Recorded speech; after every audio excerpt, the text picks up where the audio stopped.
আপনি যদি 10টা গরুর মালিক হন, যে গরু থেকে যা উৎপাদন হয় কে ভোগ করে? উৎপাদনকারী ভোগ করে না।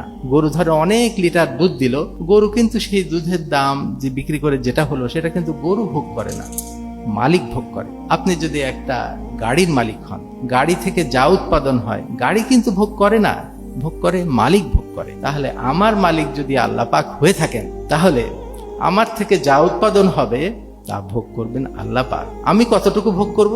যেটুকু আমার খাওয়া পড়া এবং চলার জন্য প্রয়োজন। আমরা চিন্তা করি এরকম যে আমার যা ইনকাম হচ্ছে, অথবা এভাবে যদি চিন্তা করি যে আল্লাহ পাক আমাকে যা দিয়েছেন, যে ইনকামটা দিয়েছেন সেটুকু আমাকে খরচ করার জন্য দিয়েছেন, এইরকম মনে করি। আসলে কিন্তু আমার মনে হয় না যে ইনকামই আমি করি না কেন পুরোটাই আমাকে খরচ করার জন্য আল্লাহ পাক দেননি। আমার কাছে এরকম মনে হয়। দলিল কি? দলিল হলো এরকম, মানুষের মালিক আল্লাহ পাক।